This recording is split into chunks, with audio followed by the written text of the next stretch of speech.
The call came in at 11:47 on a Tuesday night, and Theodora Blaine almost didn't answer it.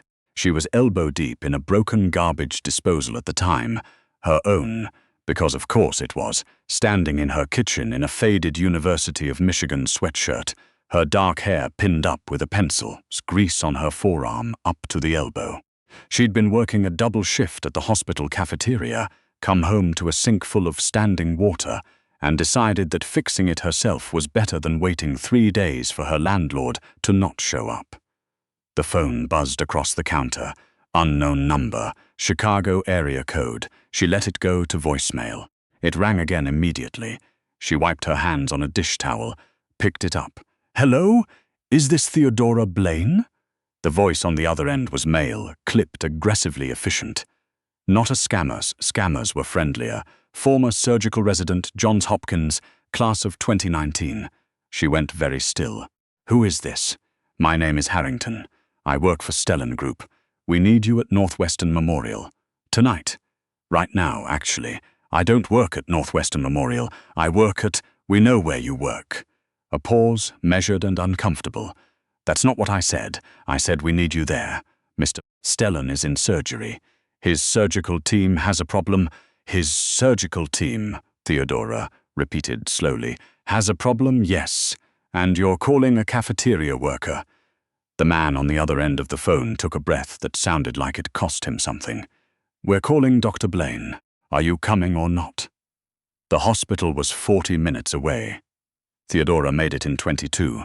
She didn't know why she came. She'd asked herself that question the whole drive over, her 10-year-old Civic pushing 80 on the expressway, the city lights smearing past the windows. She told herself it was curiosity. Maybe it was something older than that. The muscle memory of someone who'd spent 6 years training to run toward emergencies, not away from them. The man named Harrington met her at the staff entrance. He was mid-50s, grey at the temples, the kind of suit that didn't have a price tag because the people who bought it didn't need to see price tags. He looked at her, the sweatshirt, the jeans, the ponytail she'd managed in the elevator, and something moved across his face. Not quite surprise, more like recalibration. "Dr. Blaine," he said, and offered his hand. "I'm not a doctor," she said. "I was a resident. I didn't finish, I know." He turned and walked fast, and she had to move to keep up. 3 years of your surgical residency, cardiothoracic specialty, ranked second in your class. You left in your 4th year." "I left," she said, "because my mother got sick and I couldn't afford to." She stopped. "Why do you know this?" "Because we've known about you for a while." He pushed through a set of double doors into a corridor that smelled of antiseptic and cold air. "Mr. Stellan has known about you for a while." She'd heard the name. Everyone had heard the name. Everett Stellan. 51 years old, founder of Stellan Capital, the kind of billionaire who appeared on the covers of magazines and in front of congressional subcommittees in roughly equal measure. The kind of man who commanded rooms by existing in them. He'd been in the news recently. Some kind of infrastructure deal. Something about overseas port acquisitions. She hadn't followed it closely. "What happened to his team?" she said. "His lead surgeon, Dr. Rourke, was in a car accident 2 hours ago. Serious. He's in surgery himself." Harrington pushed through another set of doors. Dr. Weston had a medical emergency. Cardiac event in the scrub room. He's stable, but he's not operating tonight. The anesthesiologist is present. The OR nurses are present. The patient is prepped. We have one remaining surgeon who is... There are disagreements about his qualifications for this particular procedure. "What procedure?" Harrington stopped walking. He turned to face her in the middle of a long white hallway, and for the first time he looked like a man who was genuinely, quietly afraid. "Aortic valve replacement. Complex. Mr. Stellan has a congenital defect that was only discovered 8 weeks ago. The surgery was scheduled for Thursday. The valve has started to fail. If we wait until Thursday." He didn't finish. Theodora stared at him. "I," she said carefully, "serve soup." "You served soup," Harrington said. "Before that, you assisted on 43 cardiothoracic procedures at Johns Hopkins. Before that, you published a paper on minimally invasive valve replacement techniques that Dr. Rourke cited in his own surgical prep notes for this very procedure. The hallway was very quiet. Somewhere distant, a PA system murmured something she couldn't make out. "That was 6 years ago," she said. "I haven't touched a scalpel since." "I know." Harrington's jaw tightened. "The other surgeon's name is Dr. Pfeiffer.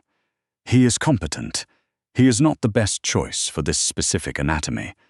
Mr. Stellan's aortic root presents with an abnormality that—" He paused, reached into his jacket, and produced a folded set of imaging reports.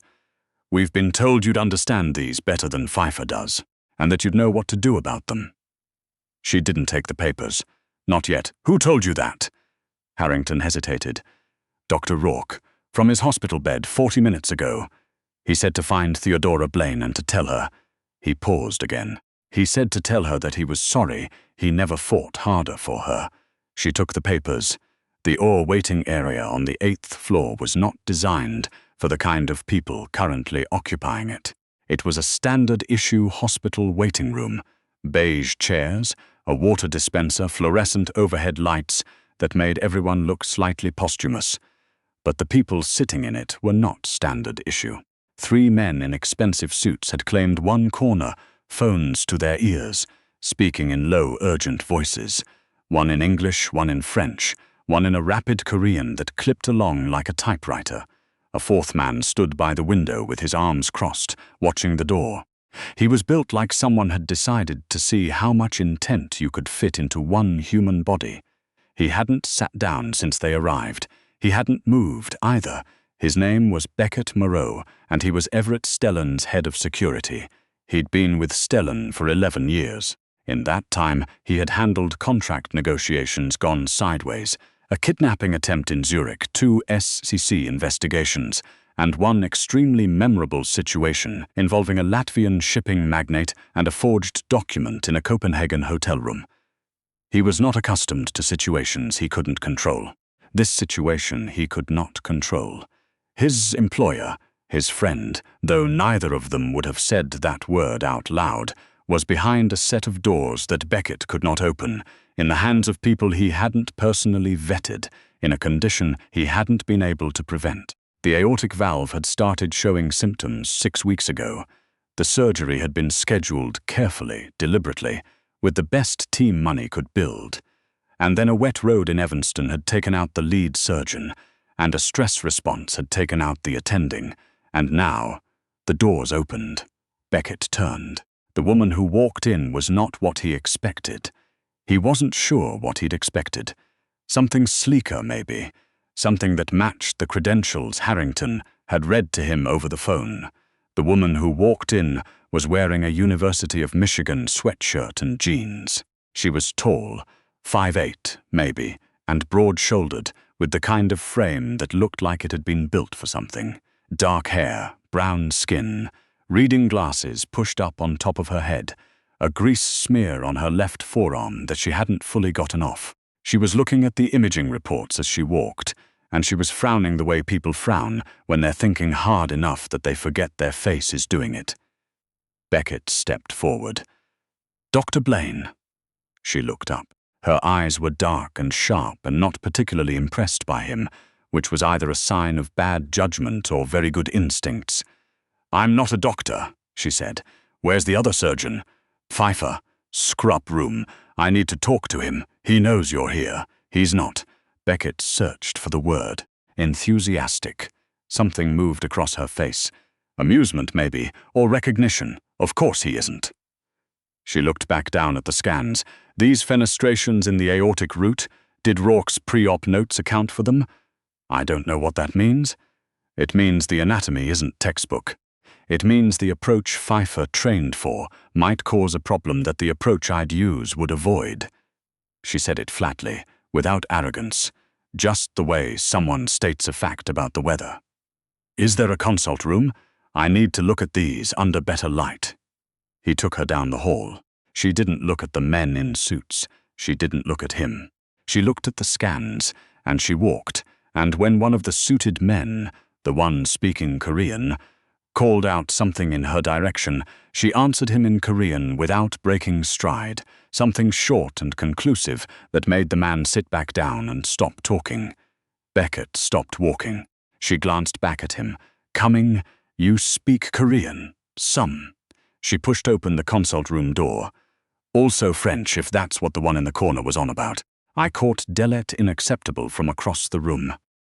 She set the papers on the table under the light panel and started laying them out with quick, precise movements. "Tell them the delay is necessary. Tell them in whatever language makes it stick."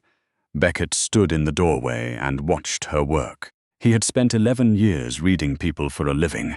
Threats, intentions, the particular quality of confidence that was real versus the kind that was performance.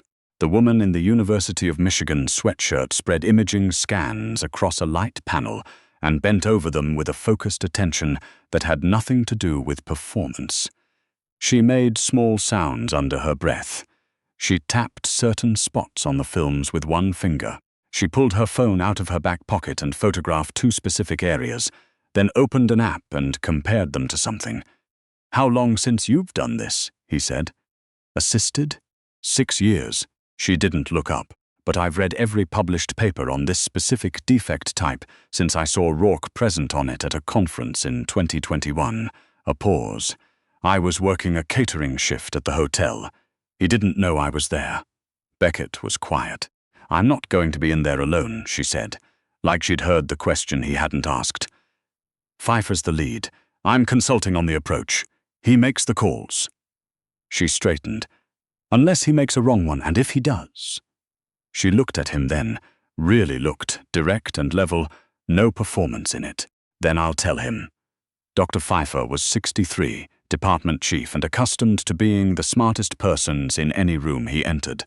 He was also, Theodora recognized within approximately 4 minutes of talking to him, good, genuinely good, fast hands, clear thinking, 2 decades of cardiac cases behind him. He didn't like her being there.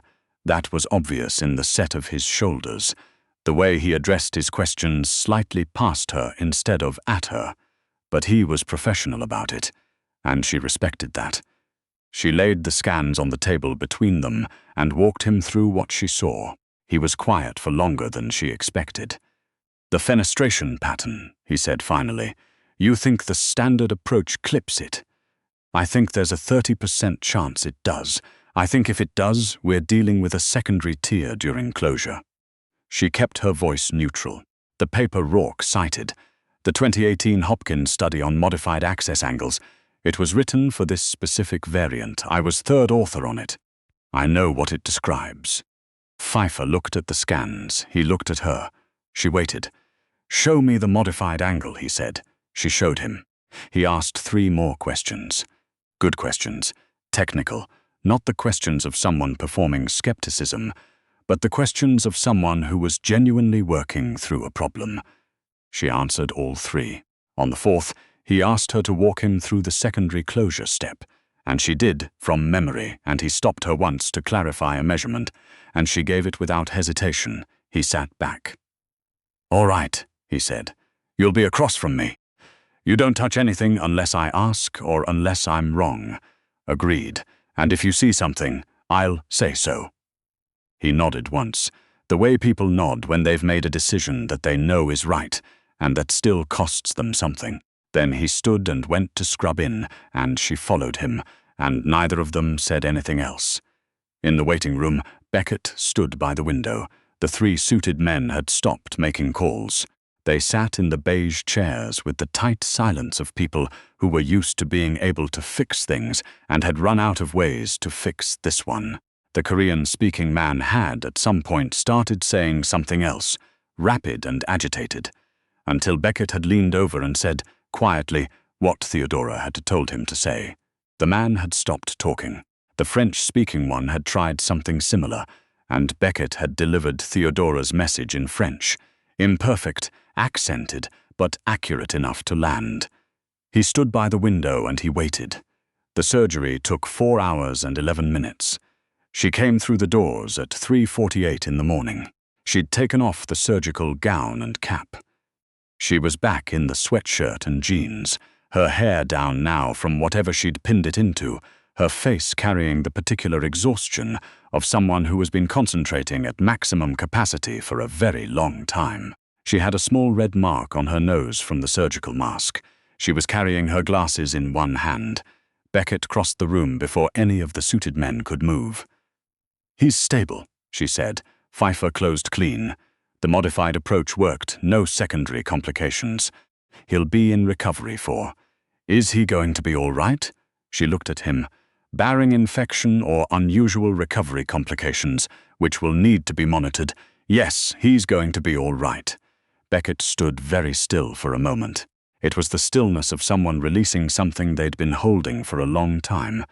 He nodded once, then again. "Thank you," he said, and it came out rougher than he intended.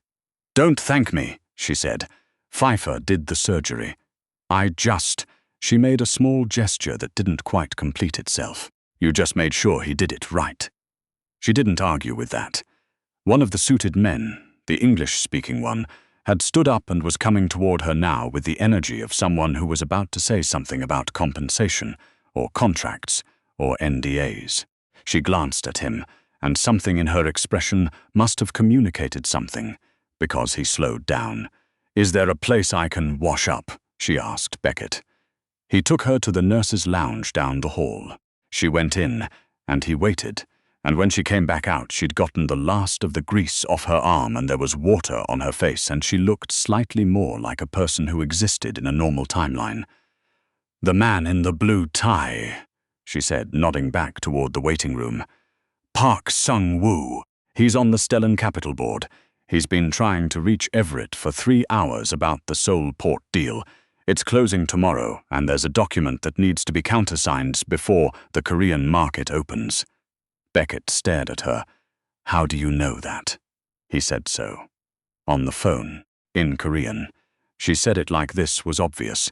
The document number he kept repeating is a securities transfer authorization. If Everett's in recovery, he can't sign it. But if there's a corporate proxy arrangement, she stopped. "That's not my department.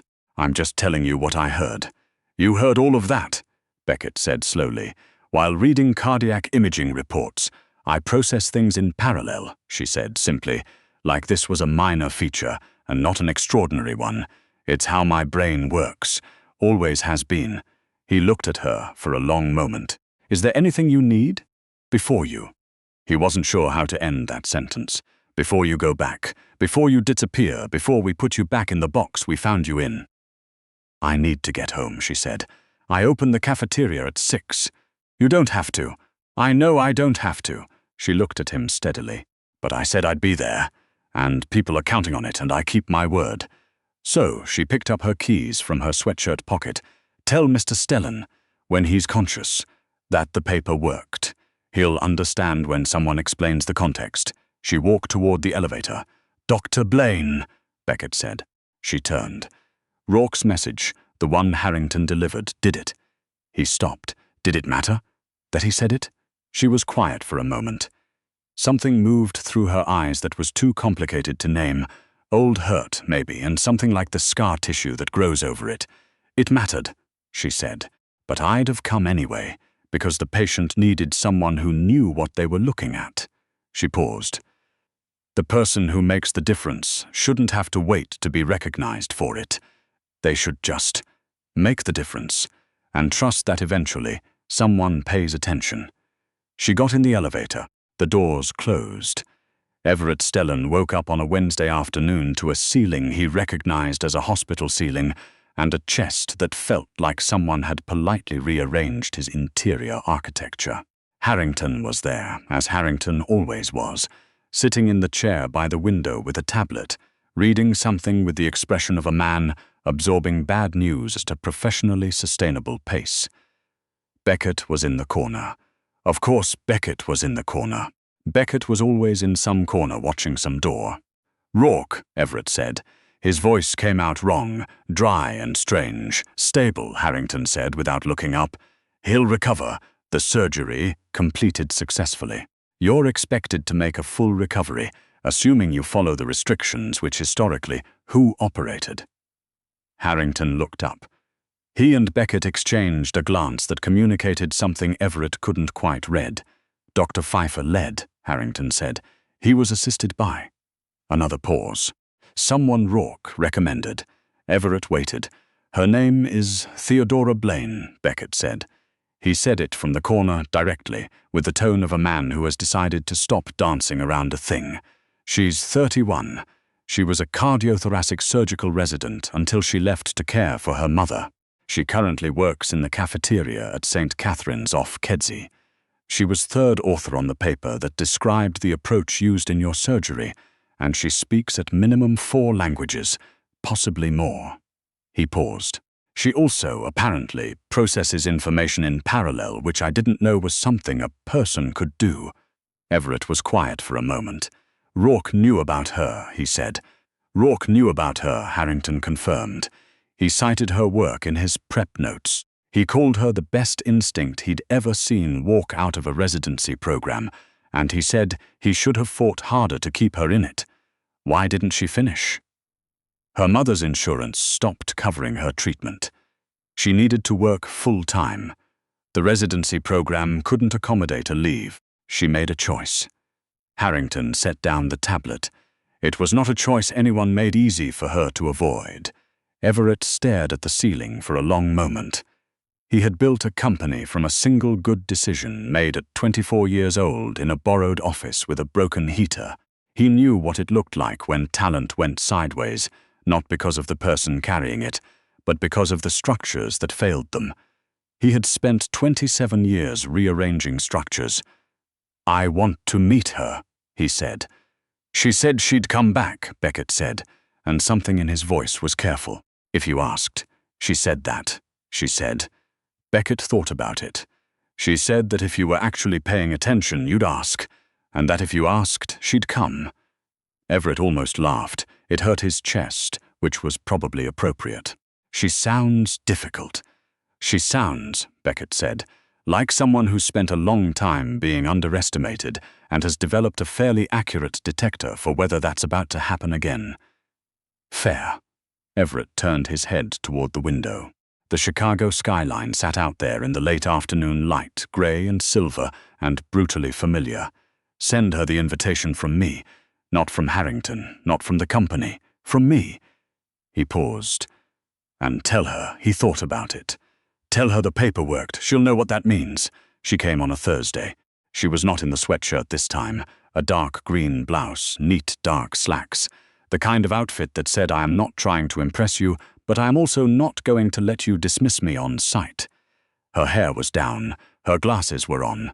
She carried nothing but a small bag and the particular energy of someone who has decided, in advance, how this meeting is going to go. Beckett met her at the door of the private recovery suite. He'd been looking forward to this in a way he hadn't examined carefully.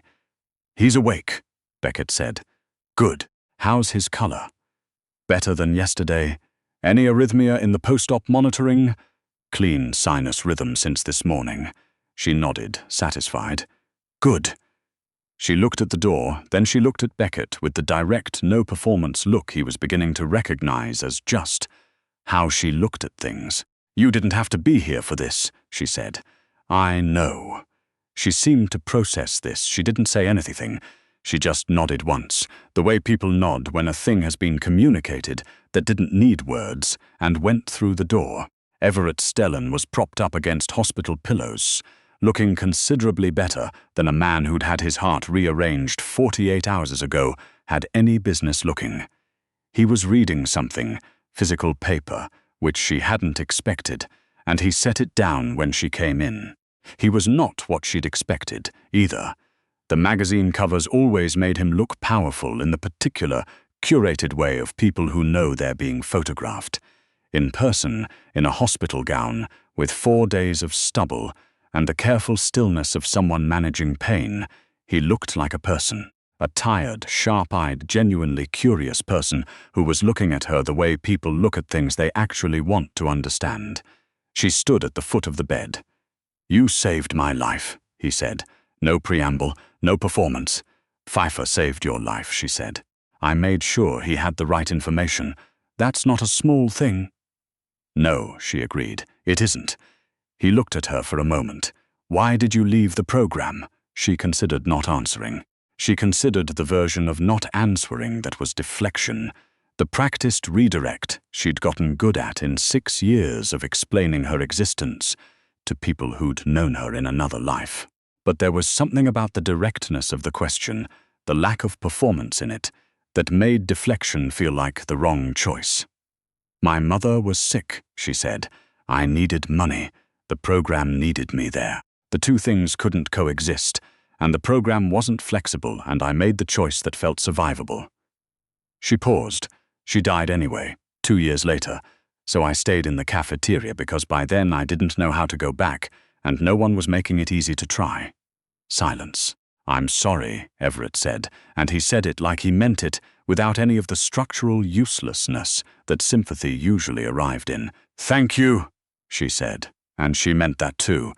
Rourke tells me, he said carefully, that there are 3 other papers you've published under your maiden name, that you've kept current on the literature, that you go to conferences sometimes, when you can afford the registration. She didn't ask how Rourke knew that. Rourke, she suspected, had known a lot of things for a long time and had been sitting with the guilt of them. I read, she said. It's what I do. I have a foundation, Everett said. Medical research and surgical access programs. We fund residency re-entry initiatives for physicians who left training for caregiving or economic reasons. He paused. We started it 3 years ago. We have had, he said, with something in his voice that was either frustration or the particular grief of someone who knows they haven't done enough. 7 participants since its inception. It is dramatically underpublicized and badly in need of someone who understands both the clinical side and the structural barriers. She looked at him. That's not a job offer, he said. I don't offer jobs to people I've known for 45 seconds. I'm telling you that the thing exists. And that I am, apparently, a wry note entered his voice. Paying attention. She was quiet for a long moment. Outside the window, Chicago moved through its Thursday afternoon, traffic and light rail and the river catching the sun at the angle it only hit in November, silver and cold and indifferent to the specific smallness of individual human lives. I'd want to review the program structure, she said finally. Of course. And I'd want to keep my cafeteria shifts for the first month. I have co-workers who depend on the scheduling. Something moved through his expression. Not quite surprise, more like confirmation of something. That's not a problem, and I'd want Rourke to be involved if his recovery allows. He owes me a conversation. I'll tell him. She looked at the window, at the city, at the particular version of herself she could see reflected faintly in the glass. A woman in a green blouse, 31 years old, standing in a room she hadn't been expected to reach. The paper, she said, the valve replacement study. When I submitted it, the journal wanted to list me as a research assistant, not an author. Rourke argued with them for 2 weeks. He made them put my name on it. She paused. I didn't know that until last night. Harrington told me. Another pause. I've spent 6 years being angry at the wrong target. Or, not the wrong target, but not the full picture. Everett said nothing. He just listened. People are complicated, she said. They are, he agreed. The people who fail you aren't always the people who don't see you. Sometimes they're the people who do see you and don't know how to fight hard enough for what they see. She said it quietly, like she was working it out as she spoke. And maybe that's worth, not excusing, but understanding. Beckett, who was standing just outside the door, heard this through the gap. He stood still. He didn't go anywhere. Theodora, Everett said. She looked at him. For what it's worth, he said. I have never, in 27 years of doing what I do, met a person who could walk into an OR cold after 6 years, consult accurately on a complex cardiac case, translate a board member's crisis in real time, and still make it home to open a cafeteria at 6 in the morning. He said it without flattery, the way someone states something they've observed. Whatever you've been doing in the meantime, it wasn't nothing. She looked at him for a long moment. No, she said quietly. It wasn't nothing. She pulled up a chair, sat down and asked him what he knew about the re-entry program's funding model. He told her. She had 3 observations and 1 structural critique within the first 4 minutes, and he listened to all of them with the careful attention of someone taking notes, without a pen. Outside in the hallway, Beckett leaned against the wall and let out a breath he'd been holding since Tuesday night. Down the hall, the machines monitored a repaired heart beating steadily, cleanly, in good rhythm. The evidence of what happens when someone with the right knowledge is finally in the right room, and someone else finally stops being surprised that she belongs there.